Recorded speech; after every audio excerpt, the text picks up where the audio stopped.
iteka nagendaga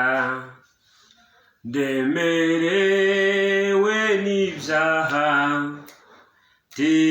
ntihagire ikibasha kumara umubabaro ndashima umusaraba ndashima yamva nziza ariko cyane cyane ndashima umwami Yesu kugeza ubwo nageze ahantu heza cyane hangirira umumaro taziba nkibukunde iri ni itangiriro ry'umunezero wanje aha niho umutwaro wamvuye ku mugongo ku musaraba mwiza ni umuntu abonera abagabo batatu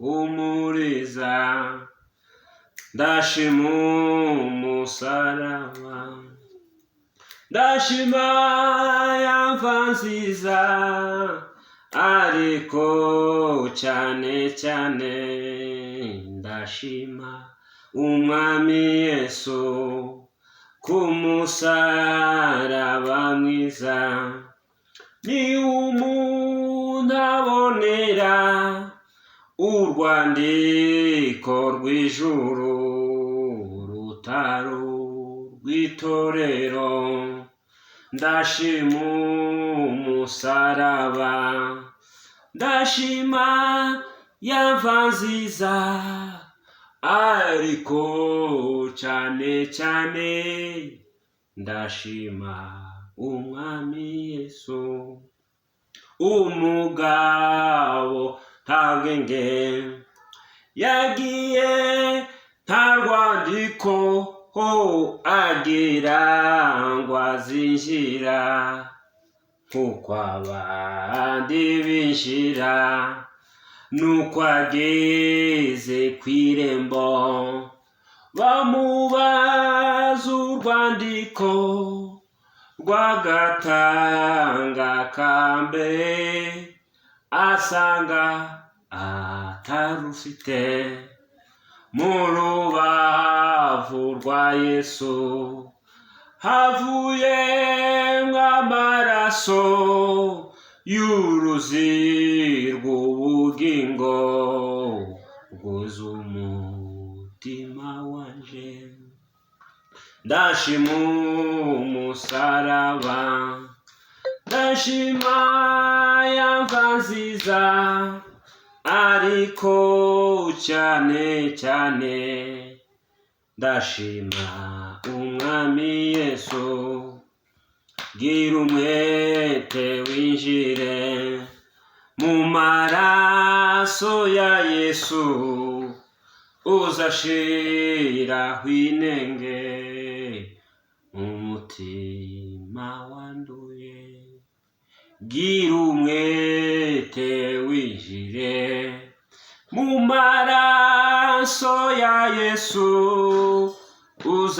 uzashiraho inenge mu mutima wanduye mu rubavu rwa Yesu havuyemo amaraso y'uruzi rw'ubugingo yozuye umutima wanje ndashima umusaraba ndashima yamva nziza ariko cyane cyane ndashima umwami Yesu dusome ijambo ry'Imana mu Batesalonike ba mbere ibice 5:18 Bibiliya iravuga ngo mu bibaho byose muhore mushima kuko ari byo Imana ibashakaho muri Kristo Yesu. Amen. Nshuti bavandimwe, twongeye kubasuhuza mwe mudukurikirana kuri YouTube. Imana ibaho umugisha. Uyu munsi wa none tugiye kubabwira impamvu zirenga ibihumbi zo gushima Imana. Ijambo ry'Imana riratubwiye ngo mu bibaho zose, mu bibaho zose,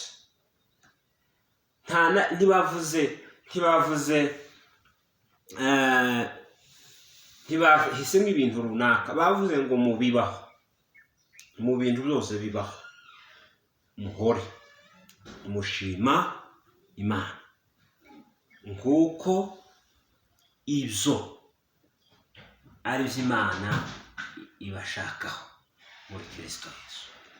Abantu bose bari muri Kristo Yesu, ibyo Imana ibashakaho ni ugushima Imana mu bintu ibyo ari byo zose. Rero bene data, reka tuvuge ibintu bitatu. Ijambo rya mbere turavuga gushima ni iki, twongere tuvuge kandi n'impamvu tugomba gushima Imana. Gushima ni ijambo riba mu isezerano rya kera no mu isezerano risha. Mu isezerano rya kera Abanyesirayeli bashimaga Imana kandi Imana yari yarabatoje gushima. Gushima byasobanuraga kuvuga ibigwi uwakugiriye neza, kumuvuga imyato, kumusingiza, wibuka ineza yakugiriye, kumwaturaho imigisha, kumwaturaho ubutoni, kumwaturaho ibyiza. Niryo jambo ryasobanuraga gushima. Ni ugusobanukirwa no kumenya neza ibyo wakorewe byiza kandi cyane cyane utari kwikorera, utari unashoboye ariko undi muntu akabigukorera. Bene data, mureke mbabwire ko Imana yari yaratoza Abanyesirayeli gushima mu buryo bashimaga. Imana yari yarashizeho n'igitambo cyo gushima. Mu bitambo bitanu byanditswe mu Balewi, wisomye ku gice cya 7 usangamo igitambo bita ituro ry'ishimwe. Bagashima Imana kuko bejeje, bagashima Imana kuko yabakoreye, bagashima Imana kuko ari amahoro, bagashima Imana mu buzima bwabo. Imana yashakaga ngo ibakengezemo bashime, bahore bashima Imana. Ni ukuvuga ngo barashimaga kandi bashimaga mu buryo bune.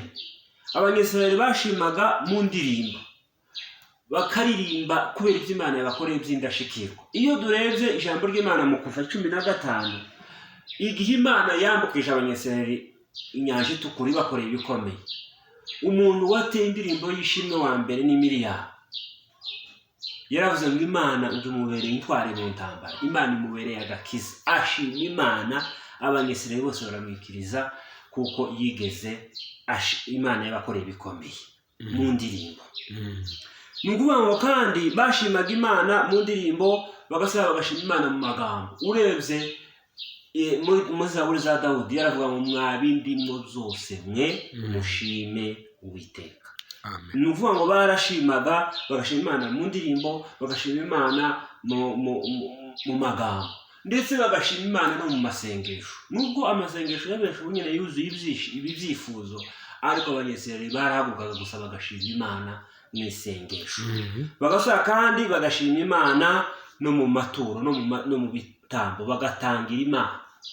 Burya ntacyo Imana ibuze, ariko Imana iyo yagukoreye ibikomeye uratanga, ugaha Imana, ugaha abantu, ukerekana Imana kuko yagukoreye ibitangaza, yagukoreye ibikomeye. Bene data, gushima ni ijambo ryiza kandi ni ijambo ryo muri Bibiliya. Dufite impamvu zo gushima Imana. Abanyesirayeli bashimaga Imana, abantu b'Imana bashimaga Imana. Hari ijambo rimwe ryanejeje muri kino cyumweru, ijambo Daniyeli yabwiye Belushazari. Iramubwira Belushazari, Imana yahaye so ingoma, iramutumbagiza imushiririya hejuru, agakora icyo yishakiye, bukeye yishyira hejuru. Imana imukura ku ngoma imujyana ahantu imyaka 7, irongera iramugarura kugeza igihe so yamenye kuko Imana rero yimika abami ikanabakuraho. Ngo ariko ubimenye wowe umuntu urakayishima, ngo none wafashe ibikombe byakoraga mu rusengero uja kubyinezezaho n'abakonikoni bawe gusuzugura Imana. Turashima Imana y'ibyo yakoreye so, n'ibyo amakuru wumvise y'Imana ntabwo yaguteye kwishima. Ntabwo dupfa gushima gusa, ahubwo dushima tumva ibigwi by'Imana. Niyo mpamvu tuba turirimba ngo utagushima ninde, utagushima yava he, utagushima nuwahe, utagushima ninde we, utagushima yava he, utagushima nuwahe.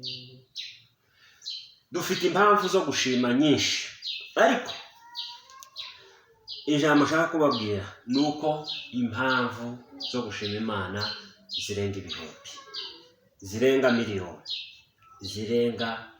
Hari umuntu wanditse aravuga ngo yanditse impamvu 100 zo gushima. Narazanditse, ariko nabonye usomye Bibiliya nasanze impamvu zo gushima Imana ntizigira iherezo. Niyo mpamvu ijambo ry'Imana ryavuze ngo mu bibaho zose Imana niyo gushima. Iri jambo nararitekereje uyu mwaka wa 2020 washize. Mbona abantu kuntu bashima Imana, mbona bameze nk'imodoka bashitura. Imodoka iba yapfuye. Gushima umwaka urangiye ni imwe mu mpamvu nto yo gushima Imana. Ariko Imana niyo gushimwa buri segonda, buri munota, buri saha. Kuba ubasha kubyuka, Imana niyo kubishimira. Kuba ubasha kurya ugatabira ibiryo ukabimira bikaja mu nda, Imana niyo gushimira.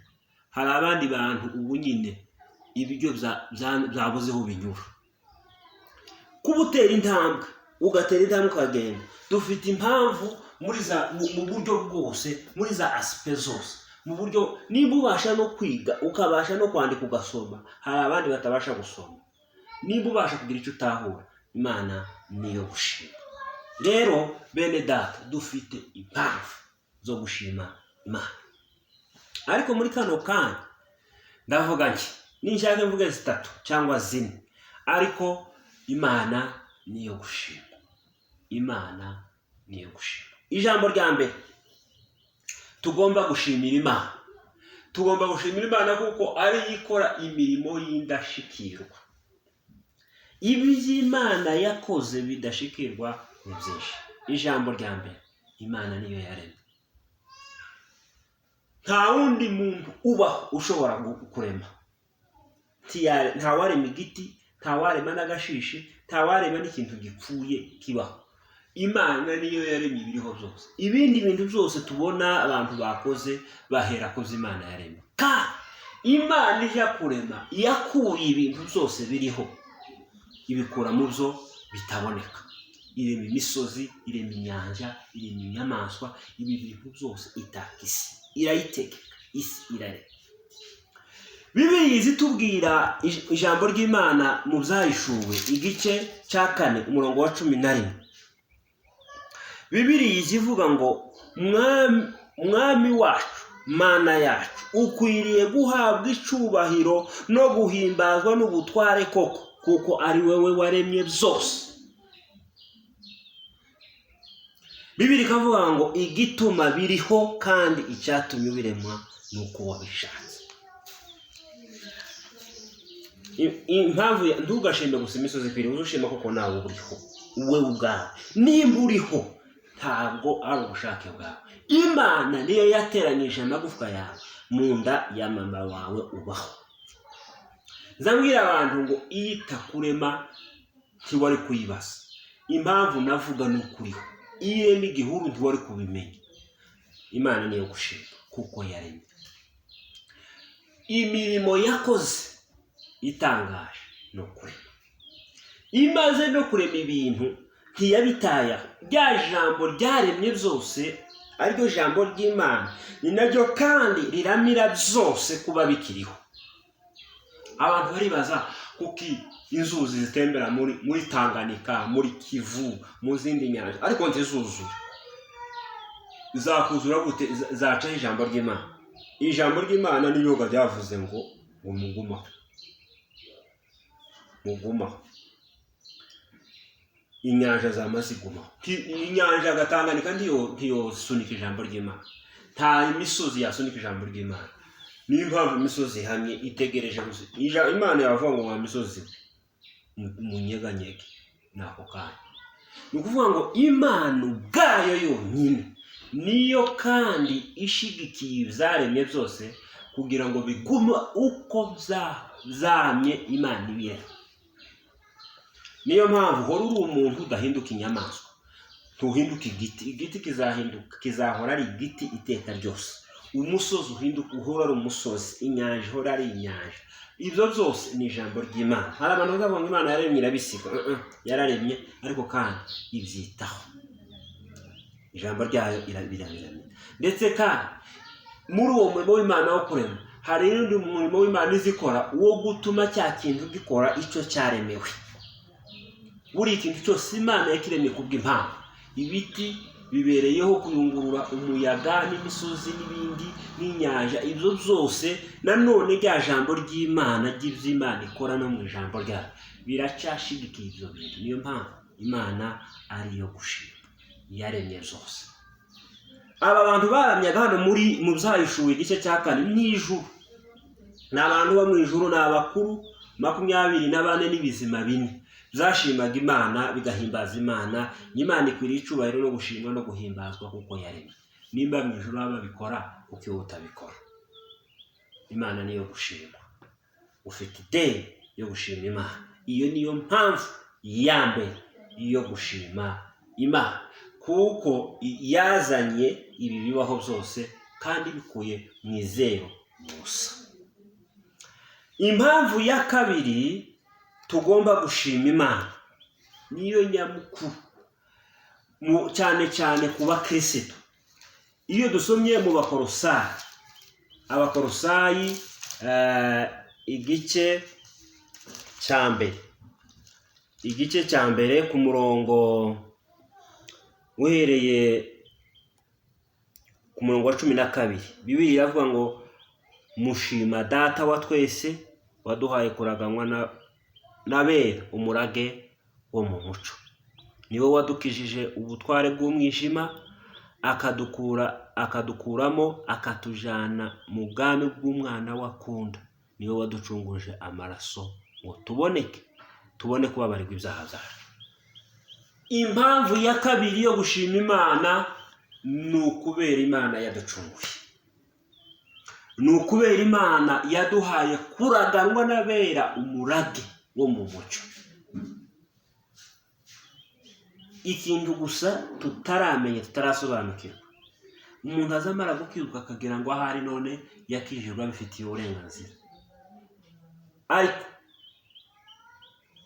n'ubuntu twagiriwe. Iyi Imana nzabwira abantu n'ubu nyine reka mbisubiremo, iyi Imana idutwika twese nta kosa yari ifite. Kuko nicyo cyari kidukwiriye. Icyari kidukwiriye ni ugupfa. Nta kindi. Ariko Imana yatwimye ikidukwiriye iduha icyo tudakwiriye kandi ciza ariko gakiza ubuntu. Niyo mpamvu tugomba kwishima. Imana niyo gushimwa. Umukristo agomba guhora ashima Imana, agashima Imana nta yindi mpamvu bituma ashima Imana. Agashima Imana kuko yahawe agakiza ku buntu. Ubuzima bwacu bugomba guhora ari merci ku Mana kuco yadukoreye. Yadukoreye ibitangaza. Imana se umwami wacu Yesu Kristo ariyo nasishimwe kuko yaduhaye imigisha yose yo mu mwuka muri Kristo Yesu. Ku buntu twakijijwe, ku buntu twababariwe, ku buntu twagize basamuragwa, ku buntu yadukuye mu butware bw'umwijima adushyira mu butware bw'umwana wayo akunda, araducungura, aratubabarira ku buntu. Niyo mpamvu tugomba gushima. Nimba dushimira uwaduhaye, kuko tutashimira uwaduhaye ubugingo, kuko tutashimira uwatwihaye. Umuntu wese hano mu isi azatanga icyo afite akagasigarana ibindi, ariko Imana yaduhaye byose, yaduhaye Kristo. Niyo mpamvu birivuga ngo ubwo yaduhaye Kristo izabura ite kumuduhana n'ibindi byose. Ni ukuvuga ngo mu kuduha Kristo yaduhaye byose. Niyo mpamvu tugomba kubyizera. Hari ijambo natekereje ubundi rivuga ngo kuko Imana yakunze abari mu isi cyane. Tekereza cyane y'Imana, cyane y'Imana. Iyo twe tuvuze cyane rimwe nyine tuba tunakaza, ariko cyane y'Imana ni cyane nyine. Yaradukunze cyane, kandi iryo jambo ni Yesu warivuze, ni Imana ubwayo yarivuze. Yaravuze ngo narabakunze cyane. Imana yaradukunze cyane. Iyo umuntu agukunze cyane, uba ufite umwenda nawe wo kumukunda cyane, uba ufite umwenda wo kumushimira. Iyo dusomye mu Byahishuwe igice cya 5, ijuru ryose riza rivuga ngo ni wowe ukwiriye Yesu, ni wowe ukwiriye guhabwa ubutware n'icubahiro no gushimwa no guhimbazwa n'ubutunzi n'ubwenge byose, kuko arabikwiriye. Impamvu ngo abikwiriye ngo nuko yacunguriye Imana indimi n'imiryango yose. Igikorwa tutari kwikorera, bene wacu batadukorera, amafaranga atadukorera, nawe utakwikorera, ni wakwicungura, ariko Imana yaraducungura. Niyo mpamvu tugomba guhora twishima, twirata, twishira hejuru. Dufite impamvu ibihumbi zo gushima Imana, dufite impamvu zitabarika zo gushima Imana. Rero izo ni impamvu zimwe, ariko kandi ikindi tugomba gushimira Imana kubera ineza yayo. Njyewe naratangaye, nasanze abantu babona ibibi kuruta ibyiza, babona ibibi Imana batekereza ko biva ku Mana, ariko ntibabone ibyiza. Ni igitangaza kuba abantu batabona ineza y'Imana buri munsi. Urwara iminsi 2 ukaganya kuruta iminsi 100 wamaze utarwaye. Wabura akantu kamwe gusa minota ingahe, bya bindi byose ukabikuba na 0. Imana niyo gushima kubera ineza yayo. Ineza y'Imana turayibona buri munsi. Ineza y'Imana turayibona buri munsi. Dufite ideni ryo gushima Imana. Ubuzima bwacu bugomba kuba urakoze, ugomba kuba urakoze. Imana yakuremye mu shusho yayo, Imana yaragucunguye, Imana ikubeshejeho, Imana igufitiye imigambi myiza, Imana ikwifuriza neza, Imana ikwitayeho. Ujye uhora ushima Imana, ujye uvugana n'ubugingo bwawe, uvugane n'ibitekerezo byawe, uvugane n'ibikurimo byose n'ibyo utunze. Uvuge nka Dawudi ngo mwabindi mu byose mushime izina rye. Ibyo ufite nuko umeze kose. Kwitonda kwawe kukaba inyiturano yo gushima Imana. Icyamba urukundo ukunda Imana rukaba inyiturano yo gushima Imana. Icyamba ibikorwa byawe bikaba inyiturano yo gushima Imana. We kuzarushima Imana umwaka urangiye. Umwaka iyo warangiye niki kiba cyabaye? Nisi muri geography batwishe ngo umwaka ushize izuba ngo isi bayazengurutse izuba. Uba bwakeye kuko buca nkuko bisanzwe. Ariko impamvu zo gushima Imana si uko umwaka urangiye, no gushima Imana kuko ari Imana, kuko itubeshejeho, idukunda kandi twitaye. Kandi ngo nizo bidukwiriye abari muri Kristo Yesu. Mu bibaho byose mushime Imana, mu byiza mu bibi mushime Imana. Nukuvuga ngo dufite impamvu ziri zo gushima Imana. Haba mu bibazo dusenge dushima Imana, turirimbe dushima Imana. Ubuzima bwacu ngo nibyo bidukwiriye muri Kristo Yesu. Bene data, ndabararikira gushima Imana, ndabararikira guhora mushima Imana. Muhore mushima.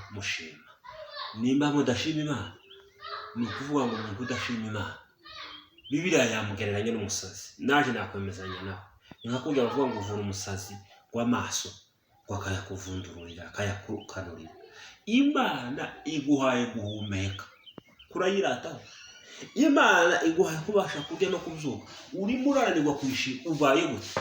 Shima Imana, shima Imana, shima Imana mutima wanjye we, uzubwira umutima wawe shima Imana, shima Imana, mwabindimo mwese mushima Imana, nibyo bikwiriye. Umva ikigukwiriye no gushima Imana. Tureke gukomeza gusaba kuruta gushima. Dushime cyane kuko ibyo twahawe birarata ibyo dusaba. Nta kintu na kimwe twasaba Imana uyu munsi kiruta icyo Imana yaduhaye. Nta kintu na kimwe uzasaba kiruta icyo Imana yaguhaye. Shima Imana mu kwa mbere, mu kwa kabiri kugeza mu kwa 12. Shima Imana kuva saa moya kugeza nimugoroba. Shima Imana ijoro ryose. Shima uko ubishoboye. Ntiwashima kuko bikwiriye, ariko uko ubishoboye ujye ushima Imana. Nibyo bigukwiriye muri Kristo Yesu. Amen.